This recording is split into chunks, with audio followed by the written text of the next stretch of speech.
Apocalipsis explicado versículo por versículo. Apocalipsis 18. Por Urias Smith.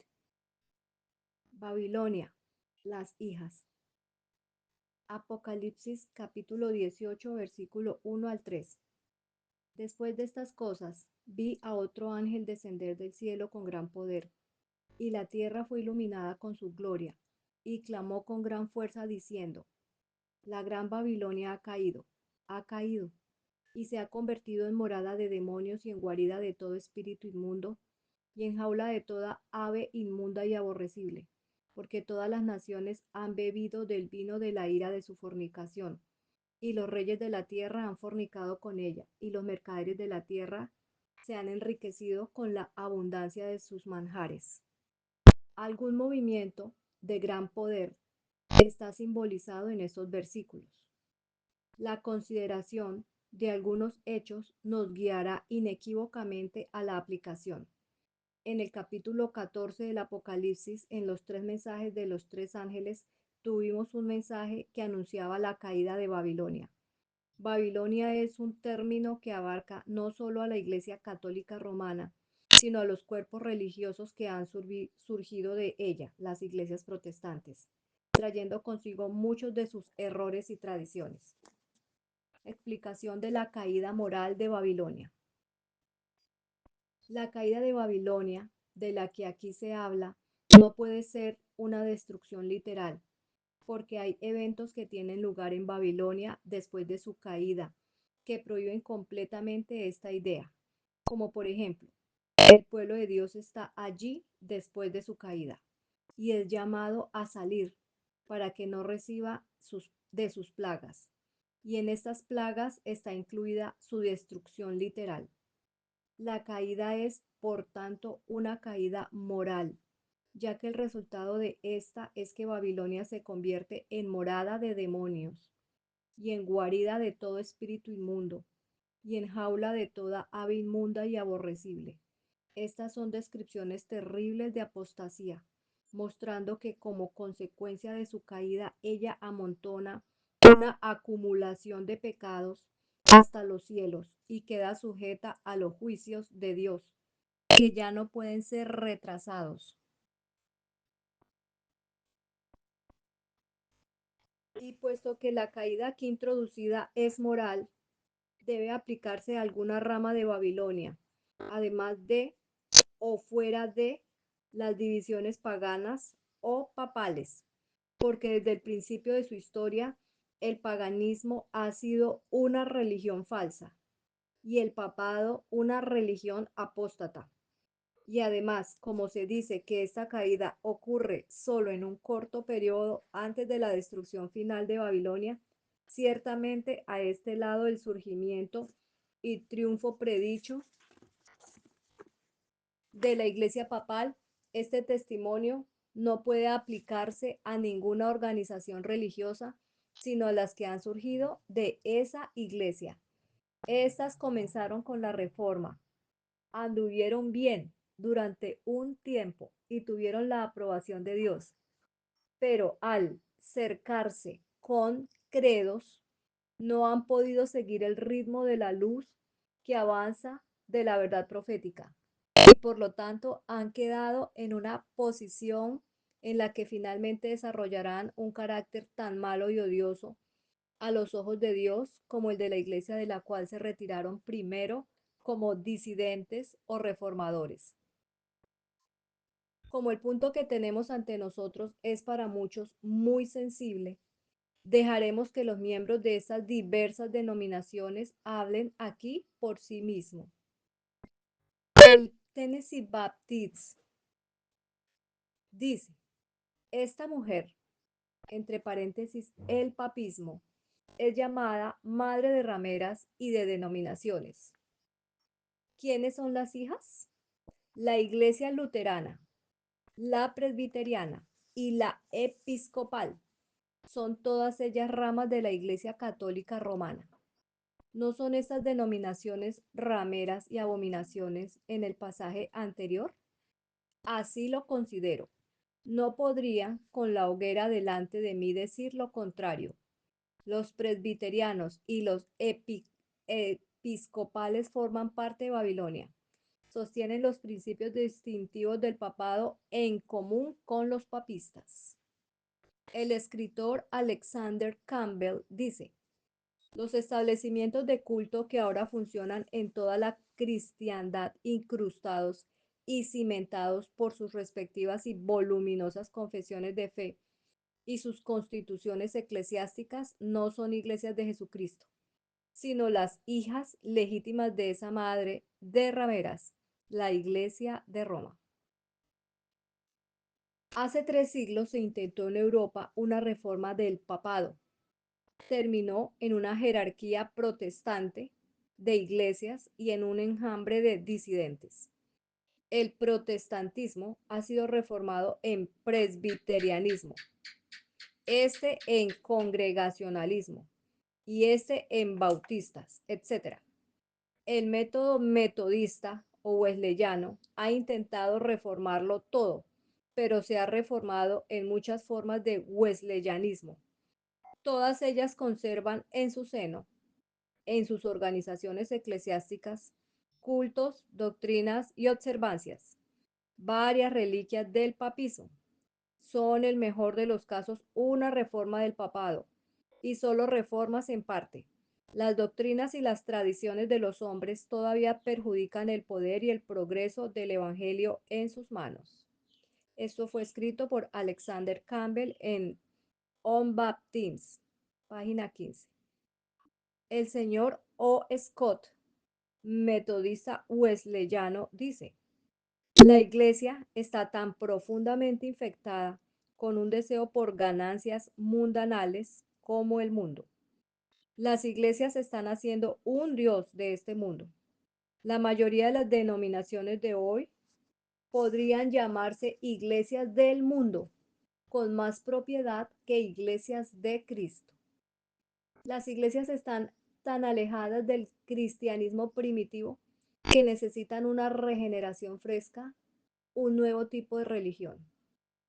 Dice el periódico Golden Rule: los protestantes están superando a los papas en la espléndida y extravagante locura en las construcciones de iglesias.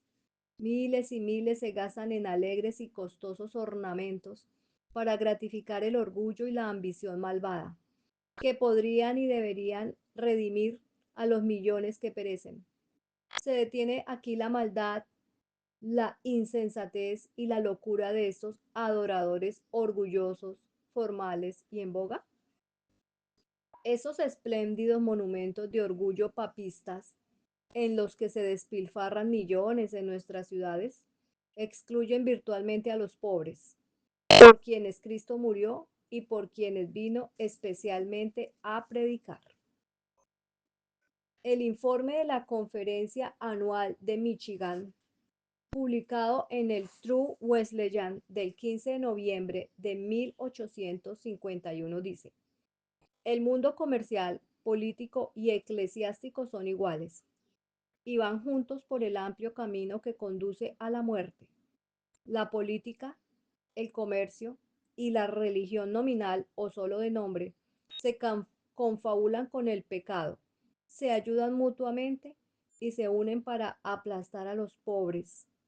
En el foro y en el púlpito se dicen falsedades sin vergüenza y pecados que escandalizarían la sensibilidad moral de los paganos quedan sin reprimir en todas las grandes denominaciones de nuestro país. Estas iglesias son como la iglesia judía, cuando el Salvador exclamó: ¡ay de vosotros, escribas y fariseos hipócritas! ¿Es su condición mejor ahora que entonces? El señor Robert Atkins, en un sermón predicado en Londres, dice: los verdaderos justos han disminuido de la tierra y nadie los toma en serio. Los profesantes de la religión de hoy en día en cada iglesia son amantes del mundo. Se conforman con el mundo, aman la comodidad de las criaturas y aspiran a ser respetables. Están llamados a sufrir con Cristo, pero rehúyen todo, incluyendo el reproche. Apostasía, apostasía, apostasía. Está grabada en el frente mismo de cada iglesia.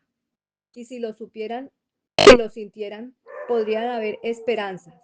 Pero, ¡ay! Gritan, somos ricos y nos hemos enriquecido y no tenemos necesidad de nada.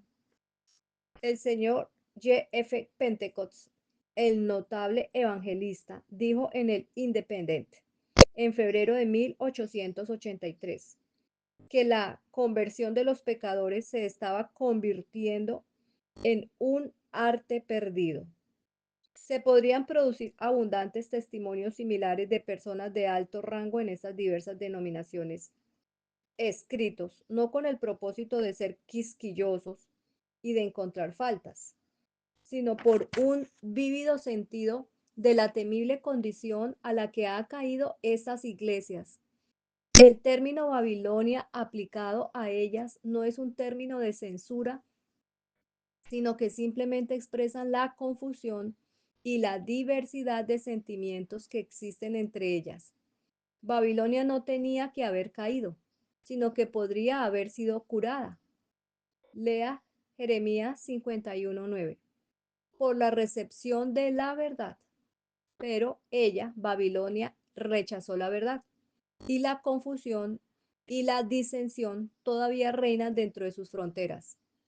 Y la mundanalidad y el orgullo están ahogando rápidamente toda planta de crecimiento celestial. Explicación de la cronología del movimiento. ¿En qué momento tienen aplicación estos versículos? ¿Cuándo pueden esperarse este movimiento? Si es correcta la posición adoptada aquí de que estas iglesias, esta rama de Babilonia, las protestantes, experimentan una caída moral por el rechazo del primer mensaje del Apocalipsis capítulo 14, donde se dice la hora de su juicio ha llegado, el anuncio en el capítulo en consideración no pudo haber salido antes de este tiempo.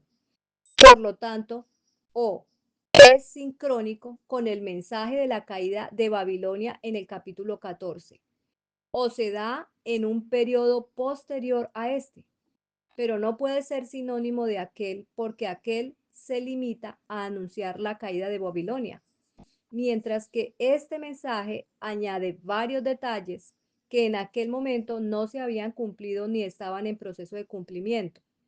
Por lo tanto, como hemos de buscar el anuncio que se presenta en este capítulo a partir de 1844, cuando se emitió el mensaje anterior, nos preguntamos, ¿se ha dado algún mensaje semejante desde este momento hasta el presente?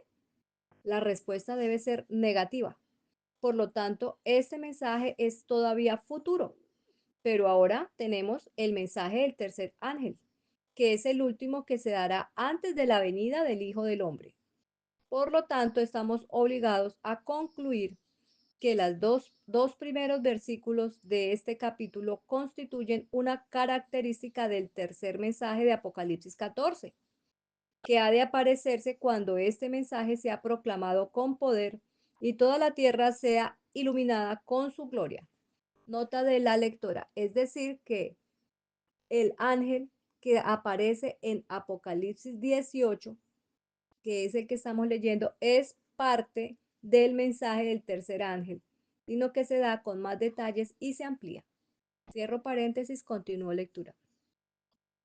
La obra que se presenta en el versículo 2 está en proceso de realización.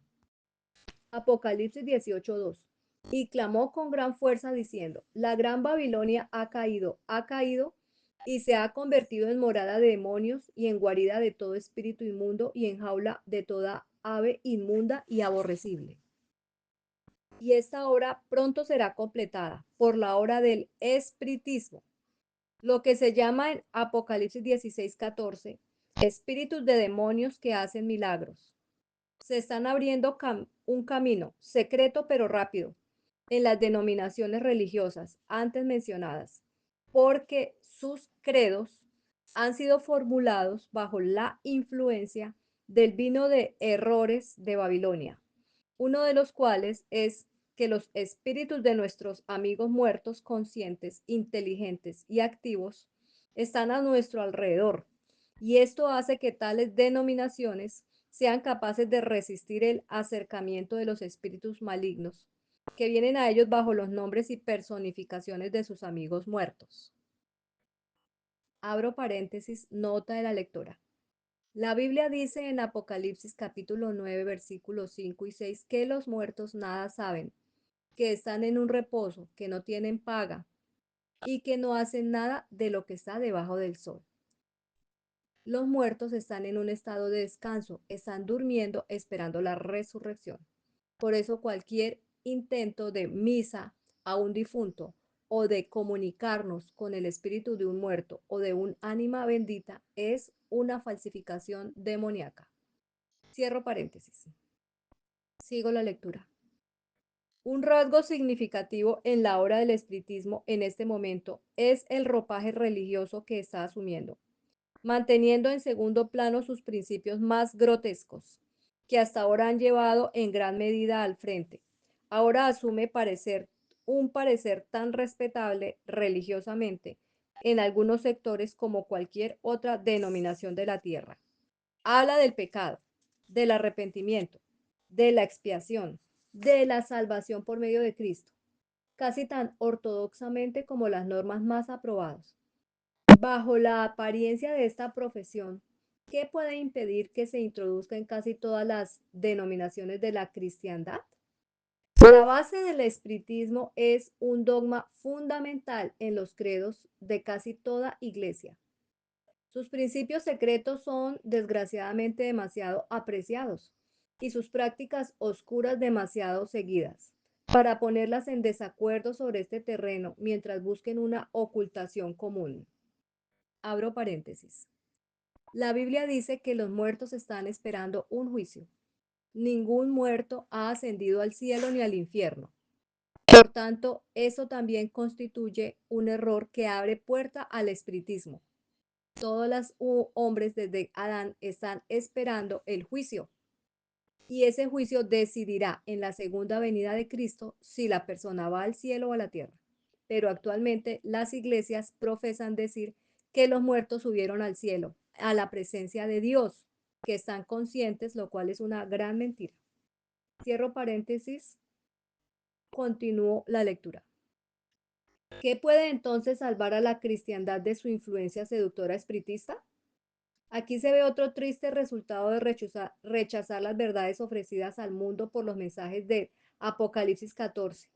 Si las iglesias hubieran recibido estos mensajes, habrían estado protegidas contra este engaño, porque entre las grandes verdades desarrolladas por el movimiento religioso que allí se presenta, está la importante doctrina de que el alma del hombre no es naturalmente inmortal, que la vida eterna es un don suspendido bajo condiciones y que debe adquirirse solo por medio de Cristo, que los muertos son inconscientes y que la recompensa y los castigos del mundo futuro están más allá de la resurrección y del día del juicio.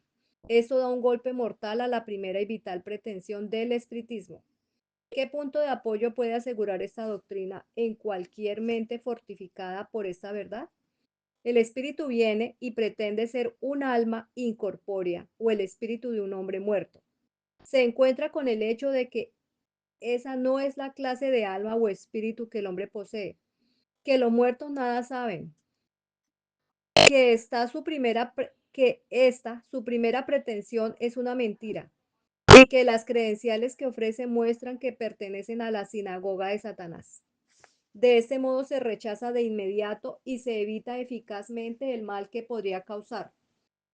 Pero la gran masa de religiones actuales se opone a la verdad para protegerse y que los protegería de esta manera y se exponen a esa última manifestación de la astucia satánica. Y mientras el espiritismo trabaja así, se manifiestan cambios sorprendentes en las altas esferas de algunas denominaciones. La infidelidad de la época actual, bajo los seductores nombres de ciencia, la alta crítica, la evolución, etcétera, está haciendo no pocos conversos notables. Como casos típicos podemos mencionar a hombres como el difunto Henry Ward Beecher y a periódicos como The Outlook, anteriormente la Christian Union. El señor Beecher fue considerado un líder de pensamiento en un mundo religioso, y su fama e influencia no estaban limitadas a un hemisferio. Llegó a ser muy franco en su negación de doctrinas que han sido consideradas por todos los creyentes de la Biblia como una de las verdades fundamentales de la revelación, como por ejemplo, citamos los siguientes del National Baptist, periódico nacional bautista, del 6 de septiembre de 1883. Es de una respuesta del señor Beecher a J. S. Kennard, quien había criticado algunos de los puntos de vista y declaraciones del señor Beecher. Él dice: soy un cordial evolucionista cristiano. No estoy de acuerdo en absoluto con todo lo de Spencer, su agnosticismo, ni con todo lo de Huxley, Tyndall y su secuela y su escuela. Ellos son agnósticos, yo no, rotundamente. Pero soy un evolucionista, y eso ataca la raíz de toda la teología medieval y moderna ortodoxa. La caída del hombre, de Adán, y la herencia de su culpa por parte de la posteridad, y en consecuencia cualquier punto de vista de la expiación que se haya construido para hacer frente a este desastre fabuloso. Los hombres no han caído como raza, los hombres se han levantado. Ningún gran desastre se encontró con la raza al principio. El decreto creativo de Dios se cumplió, y en cualquier teoría de la expiación debe responderse el hecho de que el hombre fue creado en el punto más bajo, y como yo creo es, en cuanto a su ser físico evolucionado a partir de la raza animal, que está por debajo de él, pero en cuanto a su naturaleza moral y espiritual, es un hijo de Dios, habiendo entrado en un nuevo elemento, el gran movimiento de la evolución en el punto de aparición del hombre. Cuando los grandes hechos que explican por sí solos la existencia del pecado en nuestro mundo y todas las anomalías del estado actual se denominan un desastre fabuloso, cuando se afirma que el hombre no ha caído, que la raza no se enfrentó al desastre de la introducción del pecado por la desobediencia en el principio, y que no es necesario ninguna expiación para hacer frente a este estado de cosas. ¿Qué pasa con todas aquellas partes de las escrituras de la Biblia en las que se registran estos hechos y por las que se reconocen? Deben de ser relegadas al reino de la fábula. Y cuando los supuestos ministros del Evangelio, a los que el pueblo busca para instrucción y de cuyas opiniones depende en estos asuntos, se dirigen con tales enseñanzas, ¿qué reverencia por la palabra de Dios puede esperarse de las masas? Como el sacerdote, así el pueblo. Tales ministros están haciendo más por la causa de la incredulidad que todos los Voltaires y Paines de una época pasada, o que todos los Ingersolls de la época actual. Peor que los lobos fuera del rebaño, son lobos dentro de él, y aún más peligroso, porque se disfrazan de ovejas. Otros que ocupan altos cargos y revistas influyentes en el mundo cristiano hablan en un tono similar. Ha llegado a ser muy fácil a acusar a las escrituras de la Biblia de inexactitud y a acusar a los escritores sagrados de no comprender sus temas. Gran parte del cuerpo de la teología dogmática moderna puede clasificarse bajo dos títulos: hongos y fósiles. Y todas las declaraciones de las escrituras que no concuerdan con esas concepciones se consideran incorrectas. Según ellas, Pablo, el apóstol, tenía ideas erróneas sobre una serie de cuestiones, especialmente en lo que se refiere a la segunda venida de Cristo. Y un erudito doctor en divinidad, citado sin discrepancia en una importante revista religiosa, ha afirmado que incluso el propio Cristo entendió mal la cuestión que estaba discutiendo según el registro de Mateo 24. Desde el punto de vista de una perspectiva tan lamentable y bajo el liderazgo de tales hombres, ¿cuánto tiempo pasará antes de que Babilonia se llene de espíritus inmundos y de aves aborrecibles e impuras? ¿Qué progreso se ha hecho ya en esta dirección? ¿Cómo se levantarían de sus tumbas los padres y madres piadosos de las generaciones que vivieron justo antes que se diera el primer mensaje angélico de Apocalipsis 14 y comprendieran la condición actual del mundo religioso, oyendo sus enseñanzas y contemplando sus prácticas? Se quedarían atónitos ante el temible contraste entre su época y la nuestra, y la deplorarían en esta triste degeneración. Y el cielo no ha de dejar pasar todo esto en silencio, pues se ha de hacer una poderosa proclamación llamando la atención de todo el mundo sobre los temibles recuentos de las acusaciones contra estos cuerpos religiosos infieles, para que aparezca claramente la justicia de los juicios que siguen. En el versículo 3 de Apocalipsis 18, porque todas las naciones han bebido del vino de la ira de su fornicación, y los reyes de la tierra han fornicado con ella, y los mercaderes de la tierra se han enriquecido con la abundancia de sus manjares. Se nos muestra la amplia extensión de la influencia de Babilonia y el mal que ha resultado y resultará de su curso, y por lo tanto la justicia de su castigo. Los mercaderes de la tierra se han enriquecido por la abundancia de sus manjares. ¿Quiénes encabezan todas las extravagancias de la época? ¿Quiénes llenan sus mesas con las viandas más ricas y selectas? ¿Quiénes son los primeros en la extravagancia en el vestir y en todos los atuendos costosos? ¿Quiénes son la personificación misma del orgullo y la arrogancia? ¿No son todos los miembros de la iglesia donde debemos buscar las más altas exhibiciones de lujo, el espectáculo vano, el orgullo de la vida, resultante de la vanidad y el pecado de la humanidad? ¿No es en una asamblea de la iglesia moderna, en un agradable domingo? Pero hay un rasgo redentor en este cuadro. Por muy degenerada que se haya vuelto Babilonia como cuerpo, hay excepciones a una regla general, porque Dios tiene todavía un pueblo allí y debe tener derecho a alguna consideración por su parte hasta que sea llamado a su comunión. Tampoco será necesario esperar mucho tiempo para este llamado. Pronto Babilonia estará tan completamente leudada por la influencia de esos agentes malignos que su condición será plenamente manifiesta para todos los honestos de corazón, y el camino estará totalmente preparado para la obra que el apóstol Juan en el libro del Apocalipsis introduce ahora. Apocalipsis, versículo 18, capítulo 18, versículo 4 al 8. Y oí otra voz del cielo que decía: Salid de ella, pueblo mío, para que no seáis partícipes de sus pecados ni recibáis sus plagas, porque sus pecados han llegado hasta el cielo, y Dios se ha acordado de sus iniquidades. Recompensadla como ella os ha recompensado, y dadle el doble según sus obras. En la copa de la que ha colmado, llenadla el doble. Cuánto se ha glorificado y ha vivido deliciosamente, tanto tormento y dolor dadle, porque dice en su corazón: estoy sentada como una reina, y no soy viuda, y no veré dolor. Por lo tanto, sus plagas vendrán en un solo día: muerte, luto y hambre.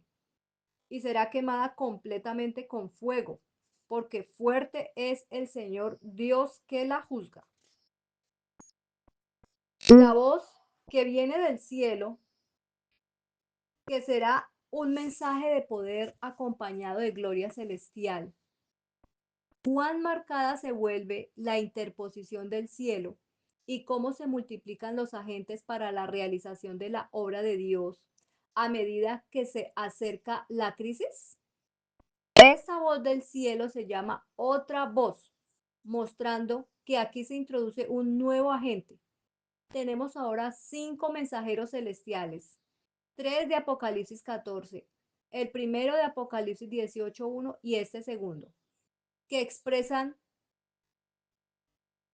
mencionamos como comprometidos en esta última reforma religiosa. Estos son el primer, segundo y tercer ángel del capítulo 14, el cuarto ángel y el ángel del versículo 1, que es el de este capítulo. El quinto ángel es el agente indicado por esta voz del versículo 4 que tenemos ante nosotros. 3 de ellos ya están en funcionamiento. El segundo ángel se ha unido al primero y el tercero se ha unido a ellos. El primero y el segundo no han cesado. Ahora los 3 tienen el terreno de acción. El ángel de Apocalipsis 18 está entrando en su misión, conforme se suplen las condiciones que requieren su labor. Y el llamado divino desde el cielo debe tener lugar juntamente con esta labor. Ya se han ofrecido pruebas para mostrar que el mensaje de los versículos 1 y 2 de este capítulo se darán en conexión con el actual tercer mensaje del tercer ángel y marcará una nueva era en esta obra. La descripción del ángel que se da en este capítulo permite hacerse una idea de su alcance y poder. Se dice que el primer mensaje se da con alta voz, el de Apocalipsis 14. Lo mismo se dice del tercer mensaje. Pero este ángel de Apocalipsis 18, en lugar de volar simplemente en medio del cielo, como los otros, se dice, desciende del cielo. Viene como si estuviera más cercano a la tierra, con un mensaje más señalado y directo. Y tiene gran poder. Y la tierra es iluminada con su gloria. No se encuentra en ninguna otra parte de la Biblia una descripción semejante de un mensaje del cielo al hombre. Este es el último. Y como es de esperar, viene con una gran gloria sobrecogedora y un poder inusitado. Es una hora terrible en la que se decidirá el destino del mundo. Una crisis muy solemne en la que toda una generación contemporánea de la familia humana va a pasar los límites del tiempo de prueba, mientras la última nota de misericordia suena en sus oídos. En un momento así, el mundo no debe quedar sin advertencia. Debe anunciarse tan ampliamente el gran hecho que nadie pueda alegar una razonable ignorancia del inminente destino. Debe eliminarse toda excusa, la justicia, la longanimidad, la paciencia de Dios al retrasar la amenaza de venganza, hasta que todos hayan tenido la oportunidad de conocer su voluntad y el espacio para arrepentirse deben de ser reivindicados. Un ángel es enviado provisto del poder del cielo. La luz que rodea el trono lo envuelve. Viene a la tierra. Solo los muertos espirituales, sí, 2 veces muertos, arrancados de raíz, no se darán cuenta de la presencia de este ángel. La luz resplandece por todas partes. Los lugares oscuros se iluminan. Y mientras su presencia se disipa en las sombras, su voz en tono de trueno pronuncia una advertencia. Clama poderosamente. No habla en tonos débiles ni con un sonido incierto. No es un anuncio de salón, sino un clamor poderoso, un clamor con una obra de una voz fuerte. Los defectos fatales en la profesión de una iglesia mundana son señalados de nuevo. Sus errores son expuestos una vez más y por última vez. La insuficiencia de la norma actual de piedad para hacer frente a la crisis final se enfatiza más allá de todo error. Se anuncia la inevitable conexión entre sus apreciados errores y la destrucción irremediable y eterna, hasta que la tierra resuena con el clamor. Mientras tanto, los pecados de la gran Babilonia se elevan a los cielos, y el recuerdo de sus iniquidades se presentan ante Dios. La tormenta de la venganza se acumula. El gran maremoto de la ira suprema avanza. La espuma plumosa juega a lo largo de la cresta de los ríos, indicando que solo queda un instante antes de que estalle sobre la gran ciudad de la confusión y la orgullosa Babilonia. Se hundirá como una piedra de molino en las profundidades del mar. De repente otra voz resuena desde el cielo. Salid de ella, pueblo mío, los humildes, sinceros y devotos, hijos de Dios, de los que aún quedan algunos y que suspiran y lloran por las abominaciones hechas en la tierra, escuchan la voz, se lavan las manos de sus pecados, se separan de su comunión, escapan y se salvan. Mientras Babilonia se convierte en víctima de los justos juicios de Dios, se avecinan tiempos agitados para la iglesia. Estemos preparados para la crisis. El hecho de que el pueblo de Dios sea llamado a no ser partícipe de sus pecados muestra que no es hasta cierto momento que la gente se vuelve culpable por estar conectada con Babilonia. Y esto explica cómo se puede decir que los 144.000 de Apocalipsis 14:4, muchos de los cuales son los mismos que aquí son llamados a salir, no fueron contaminados con mujeres. Los versículos 6 y 7 del Apocalipsis 18 es una declaración profética de que ella será recompensada o castigada según sus obras. Téngase en cuenta que este testimonio se aplica a la parte de Babilonia que está sujeta a una caída moral. Como ya se ha señalado, debe aplicarse especialmente a las hijas. Las denominaciones que persisten en aferrarse a los rasgos personales de la madre y en mantener el parecido familiar. Estas, como se señaló en una página anterior, van a intentar una persecución arrolladora contra la verdad y el pueblo de Dios. Por medio de ellos se formará la imagen de la bestia. Estos van a tener lo que será para ellos una nueva experiencia, el uso del brazo civil para imponer sus dogmas, y es sin duda esta primera intoxicación del poder la que lleva a esta rama de Babilonia a abrigar en su corazón la jactancia. Estoy sentada como una reina y no soy viuda, es decir, ya no soy una desamparada o desprovista de poder como lo he sido, sino que ahora gobierno como una reina. No veré ningún dolor. Dios está en la constitución. La iglesia está entronizada y de ahora en adelante dominará. La expresión recompénsala como ella te recompensó parece mostrar que el momento de dar el mensaje y de llamar fuera a los santos será cuando ella comience a levantar contra ellos el brazo de la opresión, a medida que ella colme la copa de la persecución a los santos. Así la perseguirá el ángel del Señor. Salmos 35:6. Y los juicios de lo alto traerán sobre ella en un grado doble el mal que ella pensó traer sobre los humildes siervos del Señor. En el libro Dones Espirituales, como se encuentra en primeros escritos en español, la señora Elena G. de White, encontramos un testimonio que muestra que la primera parte del Apocalipsis 18 tiene una referencia especial a la opresión religiosa que se desarrollará en los Estados Unidos por parte de los cristianos profesos así. Será más tolerable para los paganos y para los papistas en el día de la ejecución del juicio de Dios que para tales hombres. Los hombres de los opresores, los nombres de los opresores están escritos con sangre, cruzados con rayas e inundados con agonizantes y ardientes lágrimas de sufrimiento. La ira de Dios no cesará hasta que haya hecho beber a esta tierra de luz las heces de la copa de su furia, hasta que haya recompensado a Babilonia con el doble. Recompénsala como ella te recompensó a ti. Dale el doble según sus obras. En la copa que ella ha llenado, llénala el doble. El día en que vienen sus plagas mencionados en el versículo 8 debe ser un día profético y por lo menos no puede ser un día literal, porque será imposible que el hombre viniera en este lapso del tiempo, porque sería imposible que el hambre viniera en este lapso de tiempo. Las plagas de Babilonia son sin duda las 7 últimas plagas que ya han sido examinadas. Y la clara inferencia del lenguaje de este versículo en conexión con Isaías 34:8 es que un año será ocupado en esta terrible visitación. Apocalipsis capítulo 18, versículo 9 al 11.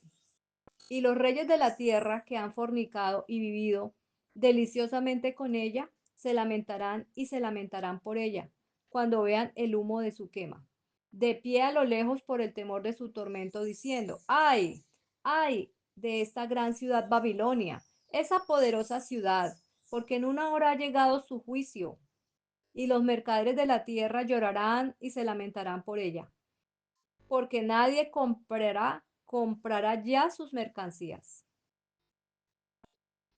Un pago adecuado.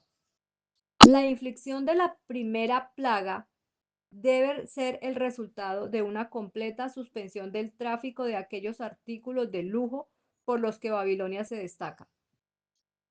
Y cuando los mercaderes de estas cosas, que son en gran medida ciudadanos de esta simbólica ciudad, y que se han enriquecido con el tráfico de estas cosas, se encuentran de repente a sí mismos y a sus vecinos azotados por llagas putrefactas, su tráfico suspendido y vastos almacenes de mercancías a la mano. Nadie podrá comprarlos. Levantarán sus voces en lamento por el destino de esta gran ciudad. Porque si hay algo que atrae de los hombres de esta generación un sincero grito de angustia, es lo que toca a sus tesoros. Y esta retribución es adecuada, ya que quienes poco antes habían decretado que los santos de Dios no debían de comprar ni de vender, ahora se ven sometidos a la misma restricción mediante un proceso mucho más eficaz. Puede surgir la pregunta de cómo las personas involucradas en la misma calamidad pueden estar lejos y lamentarse, pero debe recordarse que esta desolación se presenta bajo la figura, una figura, y la figura es la de una ciudad visitada por la destrucción. Si la calamidad viniera sobre una ciudad literal, sería natural que sus habitantes huyeran de esa ciudad si tuvieran la oportunidad y estando lejos. Lamentarán su caída y justo en proporción a su terror y asombro por el mal inminente sería la distancia a la que se mantendrían de su devota ciudad. Ahora bien, la figura que utiliza el apóstol no estaría completa sin un rasgo de este tipo y por eso la utiliza para dar no para dar a entender que la gente huiría literalmente de la ciudad simbólica, lo cual sería imposible, sino para denotar su terror y asombro ante los juicios descendentes. Apocalipsis capítulo 18, versículo 12 y 13. Las mercancías de oro y plata y piedras preciosas y de perlas y lino fino y púrpura y seda y escarlata y toda madera olorosa y toda clase de vasos de marfil, toda clase de vasos de las más preciosas maderas, de bronce y de hierro y de mármol, canela, olores y ungüentos, e incienso y vino y aceite y harina y trigo, bestias, ovejas, caballos, carros y esclavos y almas de hombres. Toda esta mercancía de Babilonia en estos versículos tenemos una enumeración de las mercancías de esta gran Babilonia, que incluye todo lo relativo a la vida lujosa, la pompa, el despliegue mundano. Se presenta todo tipo de tráfico mercantil. La declaración relativa a los esclavos y las almas de los hombres pueden pertenecer más particularmente al dominio espiritual y tener referencia a la esclavitud de la conciencia por los credos de estos cuerpos, que en algunos casos es más opresiva que la esclavitud física. Apocalipsis 18:14. Y los frutos de tu alma que tu alma codiciaba se apartaron de ti, y todas las cosas que eran delicadas y buenas se apartaron de ti, y no las encontrarás más. Explicación de la gula reprendida. Los frutos que se mencionan aquí, según el original, es frutos otoñales. Y en esto encontramos una profecía de que los manjares de la estación, en los que el lujurioso glotón pone su mimado apetito, serán repentinamente cortados. Esto, por supuesto, es obra de una hambruna, que es el resultado de la cuarta copa de la ira de Dios. Apocalipsis capítulo 16, verso 8.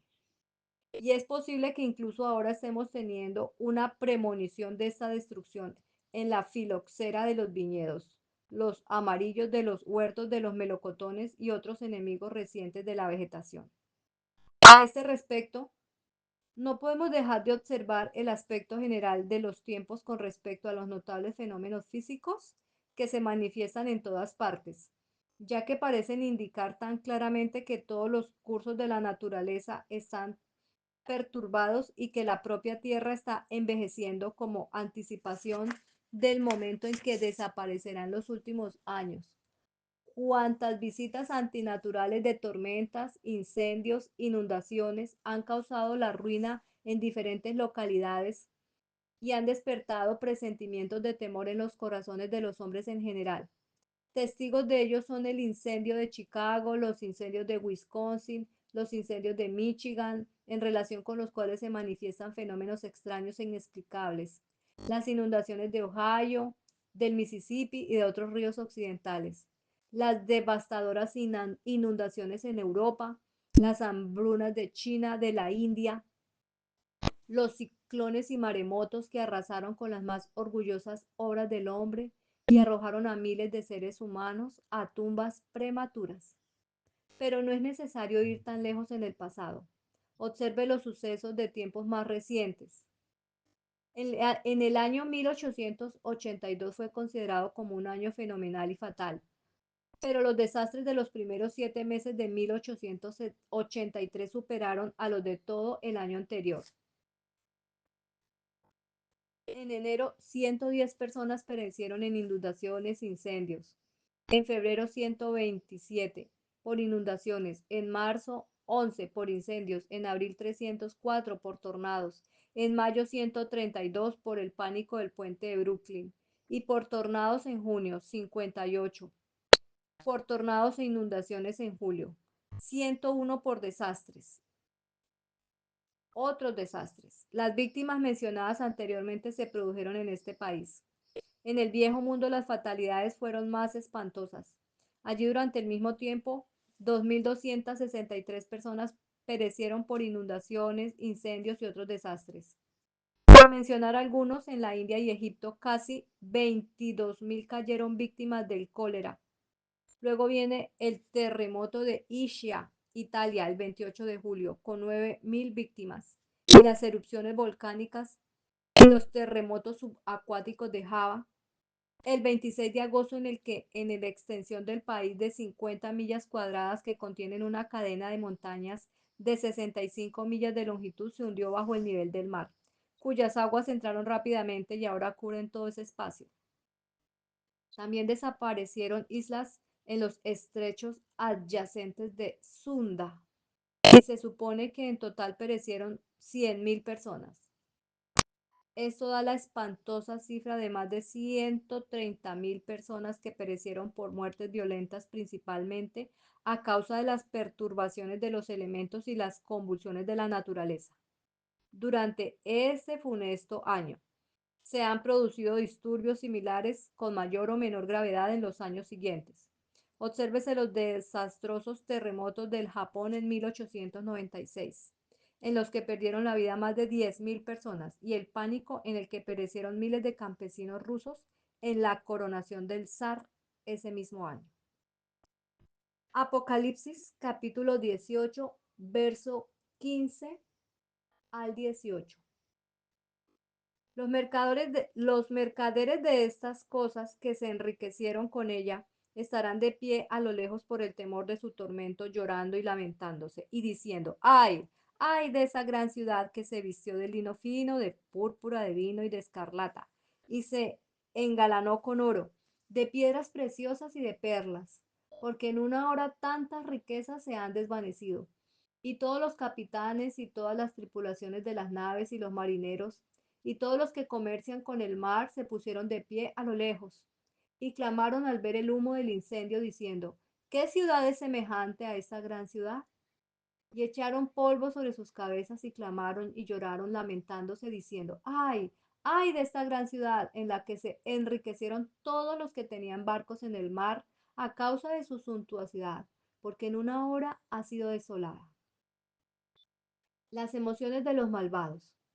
El lector puede imaginarse fácilmente la causa de esta voz universal de luto, lamentación y aflicción. Imagine la plaga de llagas acechando a los hombres, los ríos convertidos en sangre, el mar como la sangre de un muerto, el sol abrazando a los hombres con fuego, su tráfico desaparecido, su plata y su oro son incapaces de librarlos, y no tenemos que asombrarnos de sus exclamaciones de angustia ni de que los capitanes y marineros se unan al lamento general, muy diferente de las emociones que los santos están llamando a ejercer, como lo demuestra el siguiente testimonio.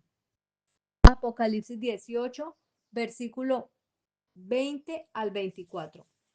Regocíjate por ella, oh cielo, y vosotros santos apóstoles y profetas, porque Dios os ha vengado de ella. Y un ángel poderoso tomó una piedra, como una gran piedra de molino, y la arrojó al mar, diciendo: Así, con violencia, será derribada esa gran ciudad Babilonia, y no será hallada más.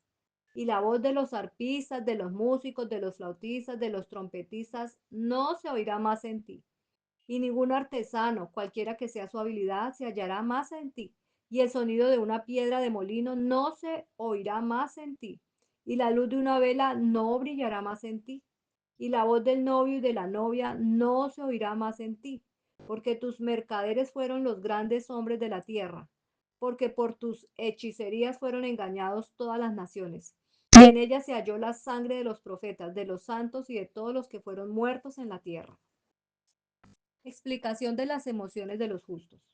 Los apóstoles y profetas son llamados aquí a regocijarse por la gran Babilonia en su destrucción, ya que es en estrecha relación con esta destrucción que todos ellos serán liberados del poder de la muerte y del sepulcro por la primera resurrección. Como una gran piedra de molino, Babilonia se hunde para no levantarse más. Las diversas artes y oficios que se han empleado en su medio y que han servido a sus deseos no se practicarán más. La música pomposa que ha sido empleada en su servicio imponente pero formal y su vida muere para siempre. Las escenas de fiesta y alegría, cuando el novio y la novia han sido conducidos ante sus altares, ya no serán más presenciadas. Sus hechicerías constituyen su principal crimen, y la hechicería es una práctica que está involucrada con el espiritismo de hoy. Y en ella se halló la sangre de todos los que fueron muertos de la tierra. De eso es evidente que desde la introducción de una religión falsa en el mundo Babilonia ha existido. En ella se ha encontrado todo el tiempo la oposición a la obra de Dios y la persecución de su pueblo. En referencia a la última generación, sabemos que tiene culpa. Se explica en Apocalipsis 16:6 en las plagas de la ira de Dios. Libro del Apocalipsis por Urias Smith. Bendiciones.